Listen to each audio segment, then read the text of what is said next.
So you've inherited a home and you're trying to sell it? Well, you want to watch this video.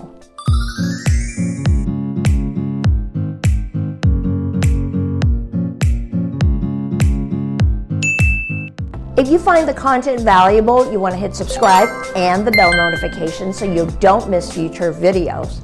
Thanks for commenting, sharing, and subscribing to our YouTube channel. So there are 4 steps that I want to highlight today. When you've inherited the property, congratulations.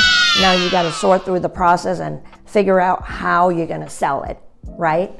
So here's step number 1. Get your handle on the outstanding mortgage. So if there's a mortgage that is still attached to the house, in other words, it's not completely paid off, you want to know what the outstanding mortgage amount is, because guess what? Somebody has to keep paying the mortgage payments, the monthly payments, until you're able to get it put on the market and eventually sell it. So you want to figure that part out as soon as possible, because that will affect the final net proceeds once you have successfully sold the home. Step number 2, figure out your ownership timeline. This has to do with you working closely with the attorney. So whether it's a living trust or a probate, there's an attorney or a legal team involved in that process. That's how it got inherited to you. So maybe it was part of the will, right? So with that, it typically takes a little time before you become the rightful owner to even sell the property.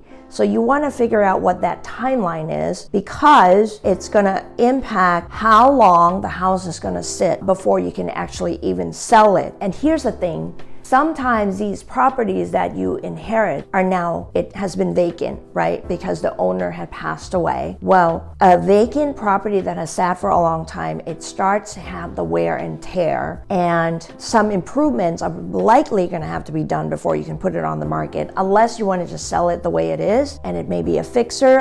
In a lot of cases that we've seen with the clients that we work with, it's in pretty poor condition because it's been, abandoned, or it hasn't, it has a long list of what we call deferred maintenance, which means there are a lot of work that needs to be done on the property that have been deferred. They have not been taken care of. So you kind of need to assess all of that and figure out when you're going to be able to start getting some of the repair work done, and how long your ownership timeline is going to take is going to dictate that. Step number 3, and I think truly, this is really important. You want to be working with a real estate agent who has gone through the probate or a living trust or a will type of property where you end up inheriting, right? So you have a lot of questions on like what to do next, what's the first step. I actually just spoke to someone who just went through the process, and fortunately, because we've done this multiple times, literally in the last 3 years, I had the answers for the owner now who's inherited the property, because basically they don't know what to do. What's the first thing they got to do, and what's the second thing they need to do before they can even sell it? So there's a whole other moving pieces that need to be addressed prior to that. So working with a real estate agent who has gone through the process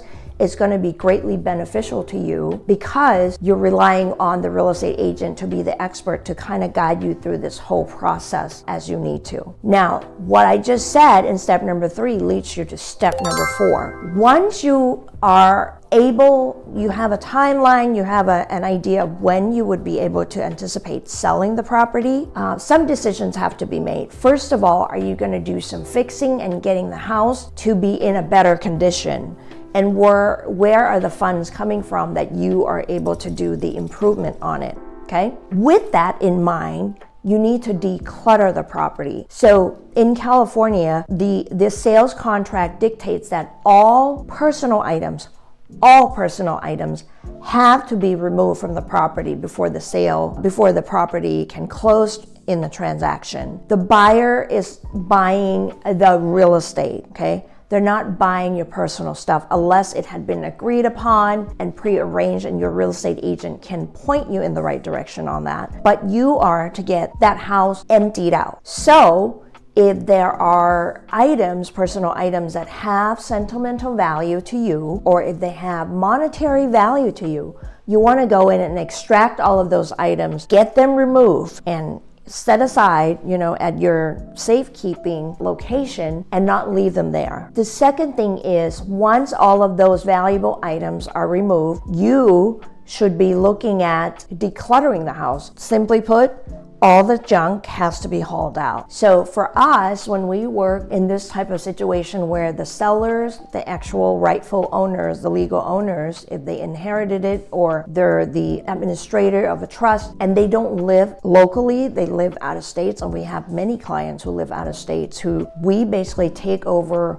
the project management of it, which means we'll get the hauling company to come out and haul the stuff out, big and small, you name it, okay? And we work with the contractor. The contractor will submit the bid to the client. They can communicate directly on that, but we manage the process and we walk through the property to make sure that the work is being done based on the timeline that we had discussed. So all of those things have really alleviated the burden on our clients who don't live even close by, and so we help manage all of that. So it's really important that the house completely will be empty by the time that it closes. The other thing that we have seen also is that there had been a tenant living in the house. Well, tenants have rights, a lot of rights in California.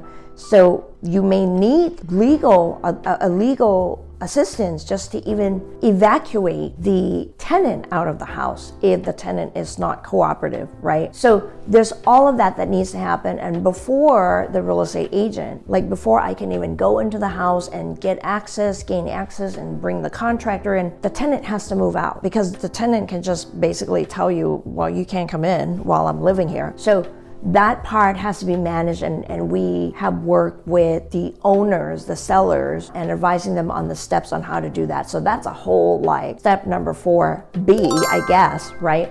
If there's a tenant living in the house. So it can get complicated. I hope this is helpful to you. If you have any additional questions that I can help answer, email me at kasama@kasamasells.com. Thanks for watching.